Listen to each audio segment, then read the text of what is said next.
हाँ जी। अब हमने क्या करना है कि फॉर्मूला अब हमारे पास क्या होगा कि अगर हमारे पास कहीं पे नंबर ऑफ मोल्स प्रेजेंट है, फॉर एग्जांपल यहाँ मैं इसकी एक एग्जांपल करवाती हूँ कि हम कैसे इसको फाइंड आउट कर सकते हैं।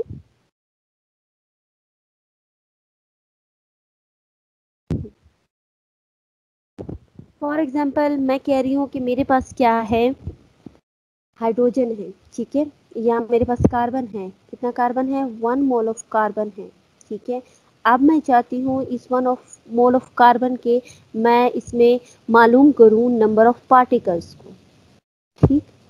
अब इसके नंबर ऑफ पार्टिकल्स को मैं कैसे फाइंड आउट करूंगी, तो हम सिंपली क्या करेंगे कि हमारे पास जितने मोल्स हैं उन मोल्स को हमने क्या कर देना है, मल्टीप्लाई करना है इन एवोगैड्रोस नंबर के साथ, जो यहाँ पे आपको नजर आ रहा है, ठीक है, ये फॉर्मूला है, ये मल्टीप्लाई का साइन दिए तो इसका मतलब है कि जितने आपके पास मोल्स होंगे, फॉर एग्जांपल अब मैं कह रही हूँ कि मैंने कार्बन के पार्टिकल्स फाइंड आउट करने हैं, किसके, कार्बन के लिए उसके नंबर ऑफ पार्टिकल्स, और कार्बन जो है वो मेरे पास कितना मोल है, 1 मोल है।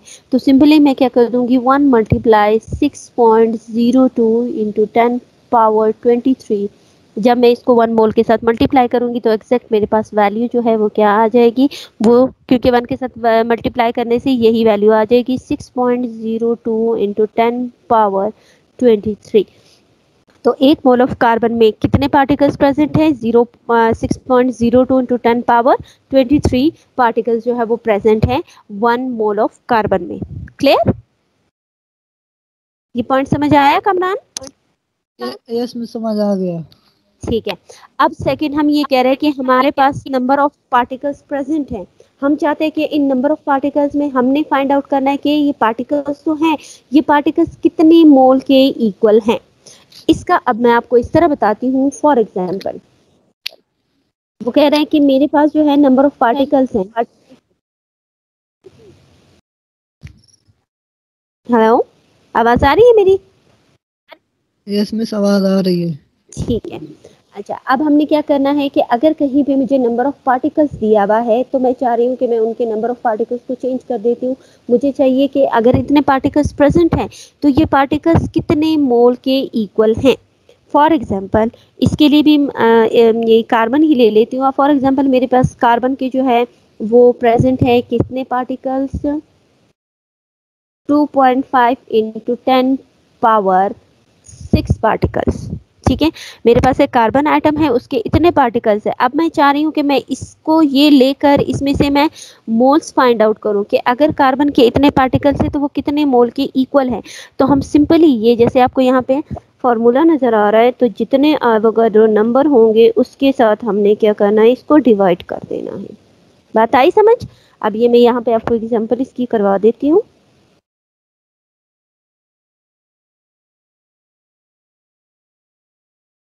2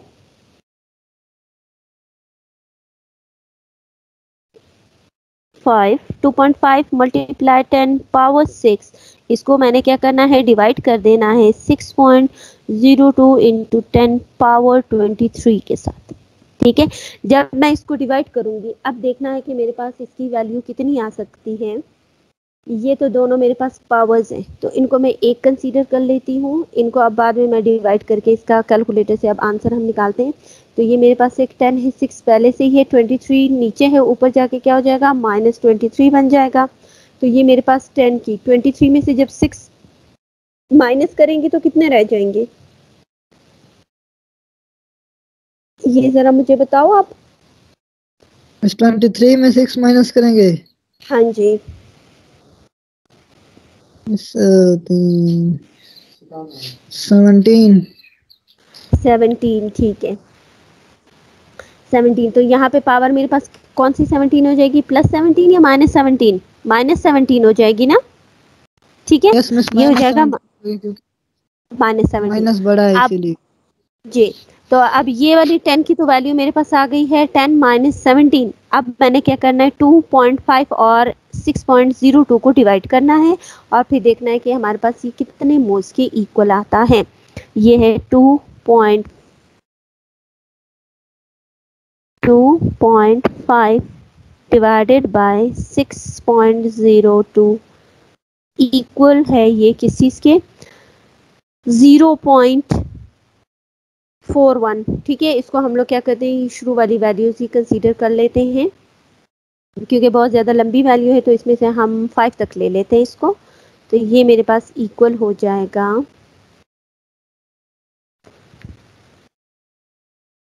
0.415 इंटू 10 पावर कितनी आ रही है, -17 है।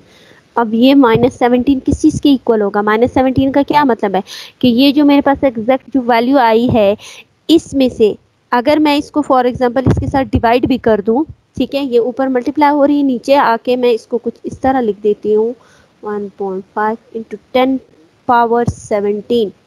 तो 10 की पावर 17 है, इसका मतलब है कि 10 के साथ कितने जीरोस आ रहे हैं, 17 जीरो आ रहे हैं। तो इन दोनों वैल्यूज़ को जब हम डिवाइड करेंगे तो ये हमारे पास इसकी जो वैल्यू है वो इस तरह 0.000 बहुत ज़्यादा स्मॉल अमाउंट ऑफ मोल्स में ये वैल्यू हमारे पास आ जाएगी। बात आई समझ? ठीक है, यस यस इसको में हमने समझ आ इस गया। तरह करना। अब इसके बाद अब मैं बता रही हूँ कुछ मोल्स है कि हम किस तरह बचा। फॉर एग्जांपल अगर मैं कहती हूँ कि अब इनको हमने मोल्स में भी चेंज करना है, मेरे पास है 1 डजन ऑफ ऑरेंजेस हैं, तो एक डजन में कितने ऑरेंजेस आते हैं, एक डजन में कितने ऑरेंज होते हैं, 12 होते हैं ना। ठीक है, तो वो 12 हो गए। यस उसके बाद मैं कह रही हूँ कि मेरे पास एक आयरन का एटम है, तो एक एटम है, इसका मतलब है उसका एटॉमिक मास जितना होगा वो उसके 1 के इक्वल है, तो इसका एटॉमिक मास कितना होता है आयरन का, 55.8 है। ठीक है, उसके बाद मैं कह रही हूँ कि अगर मैं 1 मोल ऑफ आयरन देखना चाहूँ, तो 1 मोल ऑफ आयरन के अंदर कितने 1 मोल ऑफ आयरन एटम। तो जब वो मोल की बात आ गई है तो एग्जैक्टली उस मोल को मैं कन्वर्ट कर दूंगी उसके पार्टिकल्स में, कितने मोल्स में आ रहा है, कितने पार्टिकल्स में होगा। इसका मतलब है कि अगर 1 मोल आयरन का एटम है तो उसके अंदर जो पार्टिकल्स प्रेजेंट हैं वो 6.02 इंटू 10 पावर 23 पार्टिकल्स जो है वो 1 मोल के अंदर प्रेजेंट है। और उसका जो एटॉमिक मास है आयरन का, वो यहाँ पहले ही मैं बता चुकी हूँ कि एक जो आयरन का एटम है उसका मास इक्वल होता है किस चीज़ के, पहले अगर वो एटॉमिक मास सिंपल एटम की बात कर रहे हैं, अब जब हम मोल की तरफ आएंगे तो इसका जो ये मास है, ये जो यूनिट इसके लिए ये वाला यूज हो रहा है, ये कन्वर्ट हो जाएगा किस चीज़ में, ग्राम में, क्योंकि हमारे पास मोल में चेंज करने के लिए यही शर्त होगी। ठीक है, ये चीज़ हम लोगों ने लाजमी करनी है। तो अब हम क्या करेंगे, सिंपल जो मेरे पास वैल्यू आएगी उसको मैं डिवाइड कर दूंगी इसके मोल पे। जब मैं ये मोल पे डिवाइड करूंगी तो मेरे पास जो आंसर आ जाएगा वो क्या होगा, नंबर ऑफ पार्टिकल्स हो जाएंगे। सेम इसी तरह ये मेरे पास जितने भी एटम्स है कि अगर मैं किसी एक एटम के अंदर उसके नंबर ऑफ मोल्स को फाइंड आउट करना चाहूँ तो इसी 55 को डिवाइड कर दूंगी उसके कि कितने एटम है, 1 एटम है तो डिवाइडेड बाय 1। सो इसका आंसर जो है वो इक्वल हो जाएगा किस चीज़ के, 55.8 एटम इसमें प्रेजेंट है। फिर अगर मैं डोजन है, मेरे पास दर्जन है, उसको मैं चेंज करना चाहूँ कि एक दर्जन है उसमें 12 ऑरेंजेस आते हैं, अगर वो 5 पॉन्ड हो जाएंगे तो उसमें कितने ऑरेंजेस होंगे। तो एग्जैक्टली हम क्या करेंगे, इस पॉन्ड को डिवाइड कर देंगे उसके दर्जन डोजन पे, देन हमारे पास फिर आ जाएगा कि इसमें टोटल कितने ऑरेंजेस प्रेजेंट होंगे। तो ये 1 जो डोजन आ गया ये भी हमारे पास इक्वल है किस चीज़ के, मोल के इक्वल है, 1 मोल के इक्वल है। फिर अगर मैं कहती हूँ कि एक नंबर ऑफ 1 आयरन एटम है तो वो भी इक्वल है किस चीज़ के, 1 मोल के। फिर अगर 1 मोल लूंगी तो फिर उसमें उन्होंने कहा है कि वो इतने पार्टिकल्स के इक्वल होता है। तो ये था हमारे पास ये मोल वाला टॉपिक। ठीक है, मिस अब नेक्स्ट जो हमारे पास टॉपिक आता है वो है बोहर। अच्छा एक सेकेंड, अब पहले हम जरा इसकी एक्सरसाइज देख लेते हैं, उसके बाद फिर हम नेक्स्ट चैप्टर की तरफ जाएंगे। ठीक है, तो ऐसे करो आप एक्सरसाइज में से इसके क्वेश्चंस देख लो, और इन क्वेश्चन में से कोई चीज़ जो समझ ना आई हो या कोई चीज़ जो क्वेश्चन जो पूछना हो तो उसको पहले हम कर लेते हैं। या एक्सरसाइज की हुई है आप लोगों ने? यस मिस एक्सरसाइज की हुई है कॉपी पे। चलिए ठीक है भाई, हम आगे टॉपिक की तरफ चले जाते हैं।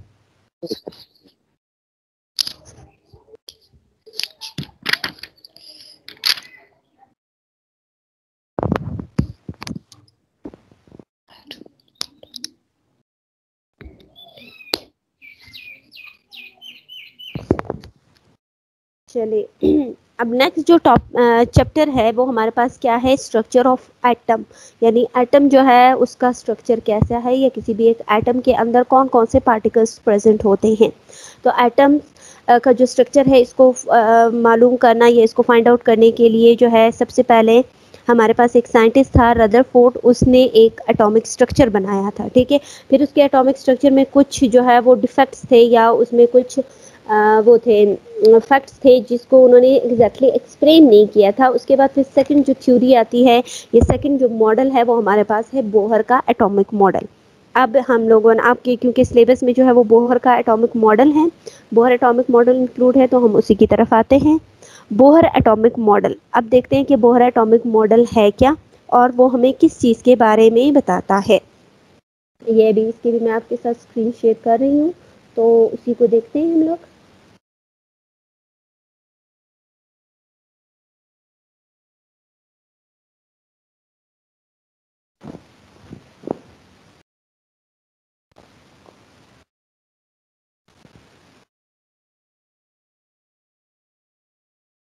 हाँ जी, स्क्रीन नजर आ रही है। यस मिस, नजर आ रही है स्क्रीन। अब पहले से थोड़ा सा मैं इंट्रोडक्शन करवा देती हूँ कि बोहर था कौन, ठीक है। उसने ये जो एटॉमिक मॉडल है ये उसने हमें एटॉमिक मॉडल कब बताया। बोहर हमारे पास जो है वो नील, इसका कंप्लीट जो नेम है वो क्या है, नील बोहर है। नील बोहर ने 1930 में यानी 1913 में एक मॉडल बना के बताया था एटम का मॉडल, ठीक है। एटॉमिक मॉडल हमें बता दिया था और उस एटॉमिक मॉडल में उसने उन चीज़ों को डिस्क्राइब किया या उन चीज़ों को जो है एक्सप्लेन किया जिसको रदरफोर्ड ने जो है वो एक्सप्लेन नहीं किया था या रदरफोर्ड ने हमें उसके बारे में नहीं बताया था।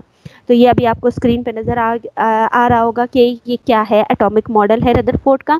इस मॉडल में अगर आप देखो तो आपको नज़र क्या आ रहा है कि एक न्यूक्लियस नज़र आ रहा है, ये पिंक कलर का, ठीक है। और न्यूक्लियस के इर्द गिर्द जो है वो डिफरेंट हमारे पास एनर्जी लेवल्स हैं, यानी ऑर्बिट्स मौजूद है, ठीक है। जिसमें हर एक इलेक्ट्रॉन या ऑर्बिट से हमारे पास है क्या, शेल्स होंगे ना जिसमें इलेक्ट्रॉन्स मूव कर रहे होते हैं। तो न्यूक्लियस की जितने भी शेल्स प्रेजेंट है या ऑर्बिट्स प्रेजेंट है वो अभी आपको नज़र आ रहे होंगे, और उनके अंदर जो ये ब्लू कलर में है उन ऑर्बिट्स के अंदर कौन सी चीज़ जो है वो मूव कर रही होती है, कौन सी चीज़ न्यूक्लियस के गिर्द रिवॉल्व करती है, इलेक्ट्रॉन जो है वो न्यूक्लियस के गिर्द रिवॉल्व करती है। तो ये जो आपको स्ट्रक्चर नज़र आ रहा है ये कौन सा स्ट्रक्चर है, एटम का स्ट्रक्चर है। लेकिन एटम का कौन सा स्ट्रक्चर है, एक्सटर्नल स्ट्रक्चर नहीं है बल्कि उसका इंटरनल स्ट्रक्चर है कि एटम अंदर से हमें किस तरह नजर आता है। तो उस चीज को हम देखते हैं। अब पहले नील बोहर क्या है कि अगर हम लोग पीरियोडिक टेबल में देखें तो हमारे पास एक एलिमेंट प्रेजेंट है, कौन से नंबर पे, जिसका एटॉमिक नंबर जो है वो 107 है। ये एलिमेंट भी किसने डिस्कवर किया था, नील बोहर ने खुद डिस्कवर किया था और अपना ही इसने नाम दे दिया बोरियम, ठीक है। अब नील बोहर जो है इसका ग्रेटेस्ट कंट्रीब्यूशन यानी ज़्यादातर इसकी कंट्रीब्यूशन किस चीज़ में है, मॉडर्न जो फिज़िक्स है उसमें है, जिसमें उसने एक एटॉमिक मॉडल बना के दिया था हमें। अब उस मॉडल में उसने ये चीज़ बताया था कि हमारे पास एटम जो है वो बहुत ज़्यादा स्मॉल, बहुत ज़्यादा छोटा होता है, और न्यूक्लियस जो है वो पॉजिटिवली चार्ज, यानी जो एटम होता है वो जो है हमारे पास क्या है, atom as a small positively charged nucleus surrounded by orbiting the electrons like the planets orbiting around the sun। कि जैसे अगर हम लोग अपने planets देखते हैं, जो सोलर सिस्टम होता है, सोलर सिस्टम में हमारे पास क्या होता है, अगर सूरज है तो सूरज के गिर्द क्या है, बाकी हमारे पास जितने भी प्लैनेट्स हैं वो उनके ऑर्बिट्स में जो है वो रिवॉल्व करते हैं, अपना जो है वो ऑर्बिट कंप्लीट करते हैं। सेम इसी तरह है कि जैसे एक न्यूक्लियस होगा और न्यूक्लियस में जो है वो पॉजिटिव चार्ज प्रेजेंट होता है और इलेक्ट्रॉन जो होते हैं नेगेटिवली चार्ज होते हैं। तो न्यूक्लियस के गिर्द जिस तरह हमारे बाकी जितने भी प्लैनेट्स होंगे वो सूरज के गिर्द चक्कर लगा रहे होते हैं, तो वो प्लैनेट्स जो है उसको यहाँ पे हम सेम कंसीडर करते हैं कि वो इलेक्ट्रॉन्स हैं, और सूरज जो है उसको हम बना देते हैं कि ये हमारे पास क्या है, न्यूक्लियस है। तो बोहर जो था वो हमारे पास वो पहला बंदा था जिसने ये डिस्कवर किया कि इलेक्ट्रॉन्स जो हैं वो किस तरह सेपरेट यानी अलग अलग जो है वो अपने ऑर्बिट में इर्द गिर्द चक्कर लगाते हैं न्यूक्लियस के। और देन उसने फिर हमें बता दिया था ये कि जितने भी हमारे पास नंबर ऑफ इलेक्ट्रॉन्स हैं आउटर ऑर्बिट में वो यानी बाहर जो ऑर्बिट होता है, जो न्यूक्लियस के करीब नहीं है, न्यूक्लियस से बाहर के जो ऑर्बिट्स होते हैं 2, 3, 4, 5, 6 जो भी हमारे पास शेल आता है या ऑर्बिट आता है, उससे हम डिटरमाइन कर सकते हैं किसी भी एलिमेंट की प्रॉपर्टी को, और उसने उन ऑर्बिट्स को नाम दे दिया shell. Is it clear? Yes miss, yes. अब ये जैसे कि अभी आपको नजर आ रहा होगा कि ये एक इलेक्ट्रॉन है और बीच में रेड कलर का जो है वो क्या है, न्यूक्लियस है, और इलेक्ट्रॉन इस न्यूक्लियस के गिर्द क्या कर रहा है, रिवॉल्व कर रहा है, चक्कर लगा रहा है। अब बोहर के एटॉमिक मॉडल की तरफ आते हैं। अगर हम देखें कि according to Bohr atomic model, electrons move in a definite orbits around the nucleus much like a planets circle the sun. These orbits or the energy levels are located at the center distance from the certain distances from the nucleus.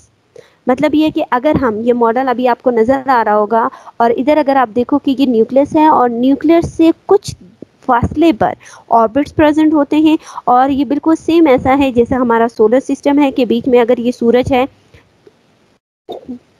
तो इसके इर्द गिर्द जो है वो हर एक planet जो है वो अपने ही ऑर्बिट के अंदर रिवॉल्व करता है इस सूरज के गिर्द, और उनका और सूरज के बीच में जो है वो एक डिस्टेंस भी प्रेजेंट होता है। तो सेम ऑर्बिट जो है या शेल है, शेल के अंदर इलेक्ट्रॉन जब रिवॉल्व करते हैं अराउंड द न्यूक्लियस, तो उस शेल के बीच में और न्यूक्लियस के बीच में भी डिस्टेंस प्रेजेंट होता है।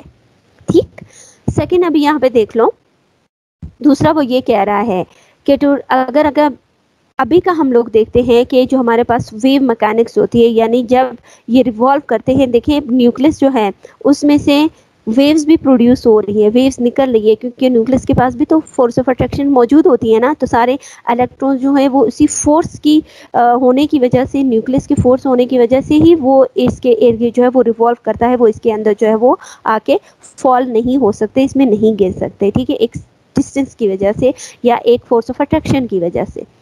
तो ये जो है फोर्स ऑफ अट्रैक्शन, इसको जो है ये मेन हमारे पास एक बेसिक प्रिंसिपल है न्यू मैकेनिक्स का। अगर हम वेव की मैकेनिक्स को देखें तो उसमें वो कहते हैं कि electrons do not move about an atom in a definite path like a planet around the nucleus. कि अब जो मॉडर्न इन्होंने एक मैकेनिक्स के थ्रू ये बताया है कि इलेक्ट्रॉन्स जो है वो किसी भी एटम के अंदर किसी एक स्पेसिफिक, एक डेफिनेट, एक ख़ास किस्म की पाथ में वो रिवॉल्व नहीं करता जैसे कि हमारे प्लैनेट्स करते हैं सूरज के गिर्द। ठीक, तो अब उसकी वजह क्या हो सकती है, वो कुछ ये है कि In fact, it is impossible to determine the exact location of an electrons, क्योंकि न्यूक्लियस की जब इलेक्ट्रॉन रिवॉल्व करता है तो उसकी एक एग्जैक्ट, एक ख़ास जो उसकी लोकेशन है वो मालूम करना बहुत ज़्यादा मुश्किल है। ठीक है, इम्पॉसिबल बात है, बट प्रोबेबल का मतलब है कि हम एक जो है उसको इमेजिन करते हैं कि हाँ ये चीज़ ऐसे हो सकती है, तो उसकी एक इमेजिन लोकेशन ये होती है इलेक्ट्रॉन की कि how much energy the electron has, कि अगर एक इलेक्ट्रॉन है एक इलेक्ट्रॉन है, उस इलेक्ट्रॉन की हमें एनर्जी पता हो कि वो कितना है, वो मोर एनर्जेटिक है या उसकी एनर्जी जो है वो कम है, लेस एनर्जी वाला है, तो उसकी एनर्जी पे हम ये बता सकते हैं कि वो अभी किस लोकेशन में प्रेजेंट होगा, कि वो क्या वो न्यूक्लियस के ज़्यादा करीब है या वो न्यूक्लियस से दूर है। According to modern atomic model, जो हमारे पास मॉडर्न एटॉमिक मॉडल है, उसके मुताबिक ये बोलते हैं वो कि एटम जो है वो स्मॉलेस्ट एक पार्टिकल है जो कि पॉजिटिवली चार्ज न्यूक्लियस, यानी हमारे पास न्यूक्लियस जो है उस पर पॉजिटिव चार्ज प्रेजेंट होता है, वो उसके गिर्द जो है वो रिवॉल्व करता है, सराउंड करता है a large region in which there are enough electrons to make an atom neutral। कि जब वो उस न्यूक्लियस के इर्द गिर्द जो है उसको एक लार्ज रीजन यानी ज़्यादा फासले पे वो न्यूक्लियस के गिर्द रिवॉल्व करता है, जिसकी वजह से वो इलेक्ट्रॉन को जो है क्या कर देता है, वो इलेक्ट्रॉन जो है या किसी भी एटम को ज़्यादातर उसको न्यूट्रल बनाने में पार्टिसिपेट करता है, क्योंकि न्यूक्लियस इलेक्ट्रॉन के ऊपर जो है वो नेगेटिव चार्ज होता है और न्यूक्लियस पे हमारे पास क्या है, पॉजिटिव चार्ज होता है। अगर एक इलेक्ट्रॉन का और न्यूक्लियस के बीच का फासला जो है डिस्टेंस ज़्यादा होगा, तो ज़्यादा होने की वजह से वो एटम जो है वो न्यूट्रल होगा। क्यों? क्योंकि जो इलेक्ट्रॉन है नेगेटिव चार्ज और न्यूक्लियस का पॉजिटिव चार्ज, उनके बीच का फासला जो है वो बहुत ज़्यादा होता है, वो एक दूसरे को इतने हाईली जो है वो अट्रैक्ट नहीं करते, जिसकी वजह से वो किसी भी एटम को न्यूट्रल बनाने में पार्टिसिपेट करता है या उसको न्यूट्रल बना देता है। जी वो तो है, वो ख़ास जगह इसलिए नहीं होती क्योंकि अभी जो मॉडर्न हमारे पास वेव मैकेनिक्स जो होता है ना फिजिक्स में, इन पे तो रोज़ अभी डिस्कवरीज होती है, ये इन्वेंशन कर रहे हैं, उसके बाद में रिसर्च कर रहे होते हैं। तो अभी जो हमारे पास न्यू मॉडर्न जो टेक्निक्स है, उसमें वो कहते हैं कि नहीं, इनकी कोई भी एक ख़ास जगह नहीं होती जिसमें वो रिवॉल्व करता है। ये हमारे पास आता है बोहर जो थ्योरी है, ये बोहर का एटॉमिक मॉडल है, उसके ड्रॉबैक्स हैं, उसके जो है एक खुद कुछ ऐसी चीज़ें हैं जो कि मॉडर्न ने उसको एग्जैक्ट क्लियर करके हमें नहीं बताया। हाँ, उसने एक एग्जम्पशन की है कि ये चीज़ ऐसे है, लेकिन उसका उसने हमें प्रूव नहीं दिया कि हाँ वाकई ये चीज़ ऐसी हो सकती है। ठीक है, ओके, यस मिस, ओके। अच्छा अब यहाँ पे आप देख लो कि दूसरा ये है कि बोहर ने जो हमें बताया है, बोहर, अच्छा अब बोहर कह रहा है कि हमारे पास क्या है, इलेक्ट्रॉन क्लाउड्स होते हैं। अब इलेक्ट्रॉन क्लाउड है क्या, कि space in which the electrons are likely to be found. हमारे पास न्यूक्लियस और अगर हम देखें किसी भी एटम के अंदर, तो उसमें कुछ ऐसी खाली जगह होती है, ऐसी स्पेसेस होती है जिसमें हम देखते हैं कि ज़्यादातर इलेक्ट्रॉन्स जो है वो उसी के अंदर ही होते हैं।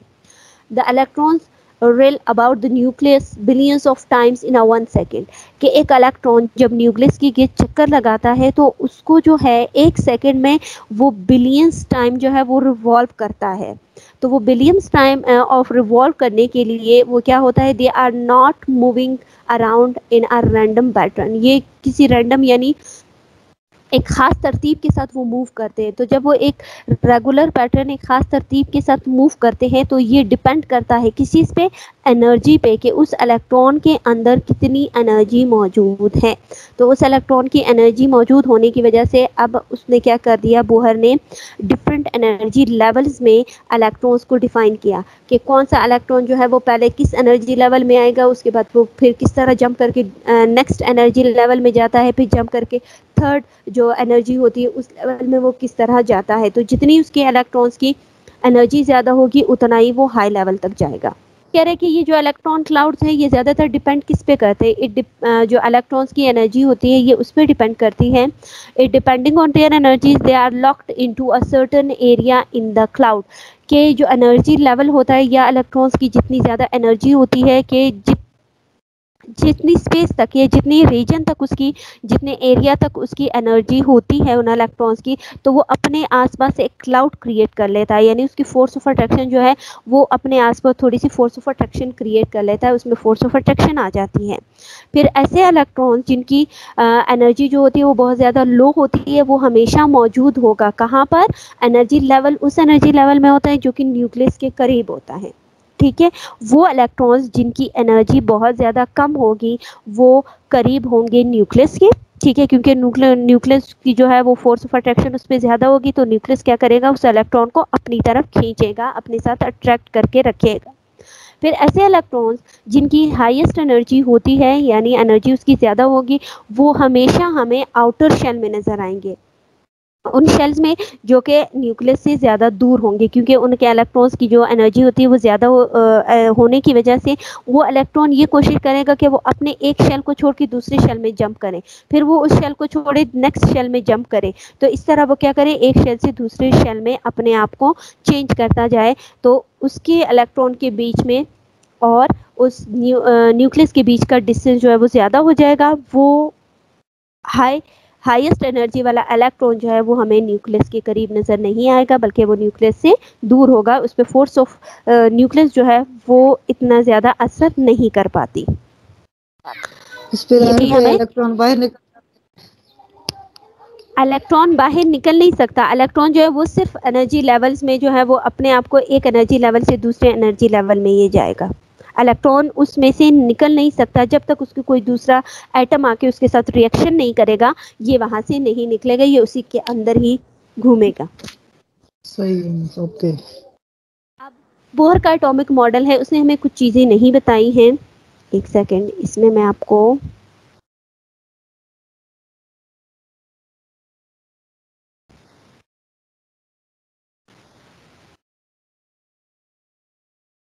अच्छा, अब बोहर एटॉमिक मॉडल के कुछ ड्रॉबैक्स थे, यानी कुछ चीज़ों को उसने एक्सप्लेन नहीं किया।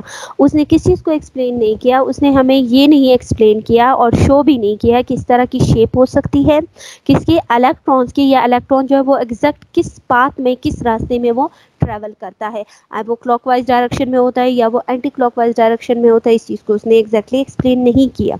और उसने जो थ्योरी थी उसने एक्सप्लेन किया सिर्फ एक एटम पे, एक एलिमेंट पे, हाइड्रोजन पे। इसके अलावा, हाइड्रोजन के अलावा बाकी जितने भी हमारे पास बड़े बड़े जो एलिमेंट्स हैं, उसने उन चीज़ों पे अपनी जो थ्योरी है एटॉमिक मॉडल, वो हाइड्रोजन के अलावा बाकी उसने किसी भी दूसरे कॉम्प्लेक्स एटम का एक्सप्लेन नहीं किया।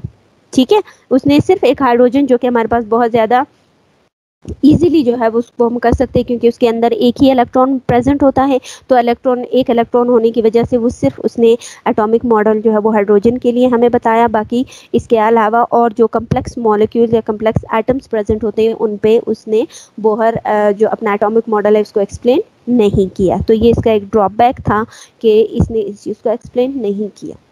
अब अगर हम देखें, उसने कहा कि ये अभी आपको यहाँ पे ये सीढ़ी नज़र आ रही है, ये क्या है कि फर्स्ट अगर हम देखें तो ये फर्स्ट मेरे पास एनर्जी लेवल होगा, मीन्स फर्स्ट शेल है जो कि इलेक्ट्रॉन के करीब है। उसके बाद सेकंड शेल हो गया, फिर थर्ड शेल है, फोर्थ शेल है और फिफ्थ शेल है। कि जैसे ही इलेक्ट्रॉन फर्स्ट शेल से सेकंड में जंप करेगा उसकी एनर्जी और ज़्यादा हो जाएगी। जब वो सेकंड से थर्ड की तरफ जाएगा तो उसकी एनर्जी और इंक्रीज़ होगी। थर्ड से वो फोर्थ सब शेल में जंप करेगा तो उसकी एनर्जी जो है वो और ज़्यादा इंक्रीज़ होती जाएगी। So further away from the nucleus means more energy, कि जितना इलेक्ट्रॉन यहाँ से, मीन्स ये मेरे पास न्यूक्लियस हो गया, न्यूक्लियस से जितना इलेक्ट्रॉन जो है वो दूर होगा उतना ही वो इलेक्ट्रॉन जो है वो मोर एनर्जेटिक होगा। ठीक है, so there is no in between the energy. ठीक है, कि जब हमारे पास एक शेल जो है वो बहुत ज़्यादा मोर एनर्जी, उसमें एनर्जी जो है वो उसकी बहुत ज़्यादा होगी किसी भी इलेक्ट्रॉन की, तो इसका मतलब है कि वहाँ पे अब मज़ीद जो है उनके और न्यूक्लियस के बीच में कोई भी एनर्जी या कोई भी फोर्स ऑफ अट्रैक्शन अब प्रेजेंट नहीं है। ठीक है, और दूसरा मेरे पास क्या है, ये जितने भी हमारे पास, ये इसको हम रिप्रेजेंट कर रहे हैं शेल्स को, इन शेल्स को उसने नाम दे दिया, ये क्या है, एनर्जी लेवल्स हैं। कि first energy level, first shell जो होगा वो फर्स्ट एनर्जी लेवल होगा, सेकंड शेल जो है वो सेकंड एनर्जी लेवल होगा, थर्ड शेल को थर्ड एनर्जी लेवल से उसने रिप्रेजेंट कर दिया। यानी जितने भी शेल्स हैं इन शेल्स को बोहर ने नाम दे दिया एनर्जी लेवल्स। अब इन्होंने एक नाम दे दिया है क्वांटम, एक सेकेंड, इसको हम इसमें नहीं बताते हैं, इसको देखते हैं, एटॉमिक ऑर्बिटल्स। ठीक है, अब ये जितने भी एटॉमिक ऑर्बिटल्स हैं, इन एटॉमिक ऑर्बिटल्स को हम कहते हैं क्या, प्रिंसिपल क्वांटम नंबर। ठीक है, अब प्रिंसिपल क्वांटम नंबर का मतलब क्या है, ये हमारे पास प्रिंसिपल क्वांटम नंबर जो है जितने भी एनर्जी लेवल्स होते हैं उनके लिए एक वर्ड यूज़ होता है, प्रिंसिपल क्वांटम नंबर का वर्ड इस्तेमाल होता है, और इसी को हम कहते हैं, ये क्या है, हमारे पास एटॉमिक ऑर्बिटल्स हैं। ठीक, इसमें सिर्फ यही चीज़ है। इसके बाद अब हम देखते हैं कि फर्स्ट जो हमारे पास ऑर्बिट होता है या फर्स्ट जो हमारे पास शेल आता है वो कौन सा शेल है, वो एस सब शेल होता है ना। फर्स्ट शेल अगर इलेक्ट्रॉनिक कन्फिग्रेशन हम करते हैं तो फर्स्ट जो सब शेल है वो होता है एस सब शेल। अब इसमें देखते हैं कि फर्स्ट सब शेल जो है वो अगर हम देखें हर एक एनर्जी लेवल के लिए, तो वो अगर पहला देखोगे फर्स्ट शेल तो वो थोड़ा सा छोटा है, सेकंड की तरफ आओगे तो वो शेल हमारे पास बड़ा हो जाता है, थर्ड में हमारे पास ये उससे ज़्यादा बड़ा हो गया, फिर अगर मैं फोर्थ की तरफ आऊंगी तो वो थर्ड से और ज़्यादा बड़ा होगा। यानी जितने मेरे पास शेल्स इंक्रीज होते जाएंगे उतना ही उनके सब शेल जो है वो भी साथ साथ इंक्रीज होंगे। अब जैसे कि हमें पता है कि जितना भी s ऑर्बिटल्स होते हैं उन सब में जो है वो 2 इलेक्ट्रॉन्स एग्जिस्ट करते हैं, 2 से ज़्यादा इलेक्ट्रॉन्स इनके अंदर नहीं आ सकते। तो इसीलिए अगर पहला सब शेल होगा तो उसको हम कहेंगे वन शेल, या फर्स्ट 1s ऑर्बिटल होगा, सेकंड होगा तो उसके लिए 2s करेंगे, थर्ड होगा तो उसके लिए 3 करेंगे, इसी तरह 4 5 6 सो ऑन, जितने भी हमारे पास ऑर्बिटल्स आएंगे या सब शेल आएंगे तो उनके साथ हमने नंबरिंग के साथ साथ उसके s शेल को भी, एस सब शेल को भी रिप्रेजेंट करना होता है। ठीक है, तो इसके बाद नेक्स्ट जो आ रहा है वो p ऑर्बिटल है, ठीक है। पहला जो सब शेल होता है वो s है, सेकंड अगर हम देखें तो वो हमारे पास क्या होता है, वो p सब शेल होता है। अब p सब शेल जो होता है ये p ऑर्बिटल, ये स्टार्ट होता है सेकंड एनर्जी लेवल से, क्योंकि फर्स्ट एनर्जी लेवल में सारे ss ऑर्बिटल्स प्रेजेंट होंगे, सेकंड एनर्जी लेवल में सारे p ऑर्बिटल्स के जो है वो p सब शेल जो है वो प्रेजेंट होंगे। तो ये क्या है कि इनकी जो डायरेक्शन है वो 3 डिफरेंट डायरेक्शंस में ये मूव करता है, यानी एक्स एक्सिस में भी ये मूव कर सकता है, वाई एक्सिस में भी, और एक्स एक्सिस की तरफ भी ये मूव करता है, एक्स वाई और जेड एक्सिस इन तीनों में ये मूव करता है। दूसरा इसकी शेप्स भी हमारे पास 3 डिफरेंट शेप्स आएंगी, क्योंकि एक्स और वाई एक्सिस में जब वो रिप्रेजेंट करेगा तो उसकी शेप इस तरह हो जाएगी। देन उसके बाद अगर ये हमारे पास रिप्रेजेंट करेगा वाई एक्सिस में तो उसकी शेप इस तरह आ जाएगी, अगर वो जेड एक्सिस में होगा तो इसकी शेप हमारे पास इस तरह आती है। और यहाँ पे वो कह रहा है कि each orbital can hold 2 electrons, नहीं ये 2 इलेक्ट्रॉन्स नहीं होंगे, बल्कि p ऑर्बिटल में हमेशा हमारे पास 6 इलेक्ट्रॉन्स आते हैं। अच्छा नहीं, ये सब शेल की ऑर्बिटल्स की बात कर रहे हैं। ये मैं यहाँ पे एक चीज़ आपको बताना चाहूँ कि ये किस तरह इन्होंने कहा कि ये 2-2 इलेक्ट्रॉन्स को रिप्रेजेंट करता है। तो ये मैं आपको सब शेल्स बना के देती हूँ। फॉर एग्जाम्पल हमने कहा था कि हमारे पास जितने भी s ऑर्बिट्स होंगे, अब इसके बाद जो नेक्स्ट टॉपिक होगा वो इलेक्ट्रॉनिक कॉन्फ़िगरेशन है, तो इसमें ये चीज़ जो है आपने माइंड में रखनी है, ठीक है। अब वो कह रहा है कि अगर हम s ऑर्बिट्स को देखते हैं, s ऑर्बिटल्स, ठीक है, तो s ऑर्बिटल में हर एक ऑर्बिट जब मैं उसको रिप्रेजेंट करूंगी तो उसके अंदर 2 इलेक्ट्रॉन्स ही आएंगे, ठीक है। फिर अब हम आते हैं p ऑर्बिटल्स की तरफ, ठीक है। p ऑर्बिटल्स में कितने उसके जो है वो डायमेंशंस होते हैं, उसमें जो है वो 3 उसकी डायरेक्शंस होती हैं, ठीक है। किस तरह की 3 डायरेक्शंस होती हैं, एक जो है वो मेरे पास आता है px, एक होता है py, क्योंकि 3 डायमेंशन है, px एक्स वाई और z एक्सिस में होते हैं, तो थर्ड जो होगा वो pz होगा। फिर हर एक जो ये x y और z जो है इनकी जो डायरेक्शंस होंगी उनमें 2-2 इलेक्ट्रॉन्स आएंगे, यानी x के अंदर भी 2 इलेक्ट्रॉन्स होने चाहिए, y के अंदर भी 2 इलेक्ट्रॉन्स और z के अंदर भी 2 इलेक्ट्रॉन्स होने चाहिए। s जो है वो सिंपल एक आएगा, और p जो है वो फिर हमारे पास मजीद 3 डायरेक्शंस में, ये 3 डिफरेंट डायरेक्शंस में वो डिवाइड हो जाते हैं, और हर एक डायरेक्शन में 2-2 इलेक्ट्रॉन्स होने चाहिए। अब अगर मैं इन 2-2 को जमा करूंगी तो 2 + 2 = 4, 4 + 2 = 6, तो टोटल जो p ऑर्बिटल है उसमें कितने इलेक्ट्रॉन्स आते हैं, उसमें टोटल 6 इलेक्ट्रॉन्स आते हैं। और अगर मैं उनकी हर एक एक डायरेक्शन देखूंगी x, y और z में, तो उसमें 2 इलेक्ट्रॉन्स आने चाहिए। क्लियर? यस मिस, सही है, क्लियर। ठीक है, तो ये था हमारे पास आज का टॉपिक, इसको इंशाल्लाह हम आगे कंटिन्यू रखेंगे, ठीक है, नेक्स्ट क्लास में।